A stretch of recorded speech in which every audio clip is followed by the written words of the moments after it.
Hi guys, welcome to episode 9 of Infotainment. In today's episode, we will discuss about an emerging opposition in China.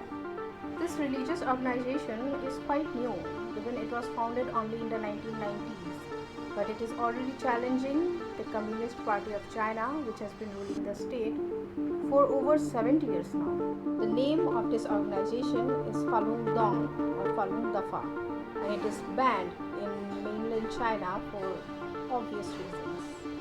But it operates in Hong Kong, and in recent protests it has played a very important role. But before understanding how a religious organization or a faith group becomes a challenge to the Chinese Communist Party, you need a little history. Communism came to China over a century ago. After the demise of the Qing dynasty, some Republican leaders like Ho Chi Minh took control of China. But some young Chinese students who were inspired by the Bolshevik movement of Russia were not agreeing to the Republican rule. Under the umbrella of communism, they founded the Chinese Communist Party in 1921. After 30 years from then, in 1949, Chinese Communist Party took control of China.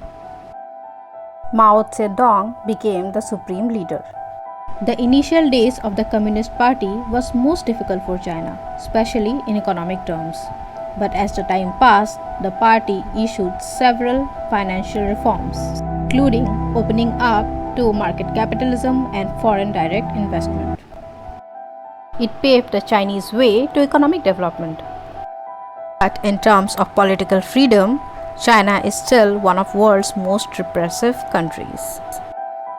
But it seemed to the world that the Chinese people didn't complain.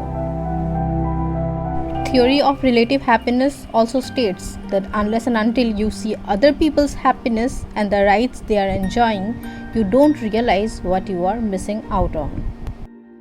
The experts of Chinese studies also believe the same unless they saw a resistance coming against the Communist Party. Like all good things that happened in the 1990s, Falun Dafa was founded in mainland China, but it was just a meditation group. But after 1992, Li Hongzhi, the founder of Falun Dafa, became a popular cult leader across China. It's somewhat like our Baba Ramdev, except for one difference. Yes, he shares good relationship with our leadership, while Hing Zhongji could not. I mean, just look at him. Does it look like he has friends? Anyway, coming back to Falun Dafa, which began as a cult movement, now was a dominant political force in mainland China. We are talking about the late 1990s. From meditation, they gradually started talking about the human rights violations committed or allegedly committed by the Chinese government. The biggest allegation raised by Falun Dafa against Xi Jinping's government was human organ trafficking. Dafa laid out that these organs belonged to the Chinese prisoners and the government was selling them in the black market. Xi Jinping responded by saying that the Chinese government would never do such a thing to its citizens. Yeah. But Falun Dafa raised above to the challenge and started getting popularity in mainland China as well as in international media. The Western media made it a hero and tried to portray Xi Jinping as the ultimate villain. Naturally, the president wasn't very happy with this and decided to do what he does best: banning the organization that criticizes him. Soon, Falun Dafa was China's most dangerous enemy. And you see this emblem? This swastika-like symbol was used by the Chinese government to target Falun Dafa as a right-wing extremist organization. But the founders of Dafa calls it just an ancient Buddhist symbol along with yin and yang. Anyway, everybody assumed that the death of Falun Dafa was near. But under the nose of the Chinese government, the supporters of Falun Dafa in the Hong Kong city were increasing. From 2014 to 2019, Falun Dafa has been leading several youth movements in Hong Kong.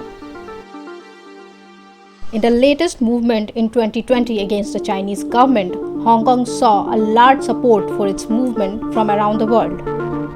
Falun Dafa, which was one of the leaders of this movement, also saw immense international support in the media. Some experts believe that the Chinese government is actually trying to curtail the influence of Falun Dafa in Hong Kong by imposing this draconian law. New National Security Act of the Chinese government punishes anyone who criticizes the government. The punishment can go up to life sentence. Some Western scholars believe that the days of the Communist Party have run short and we have a new opposition in China. Well, let me know in the comments what you think. Thank you very much for watching this video. Please don't forget to like, comment and subscribe if you like this content.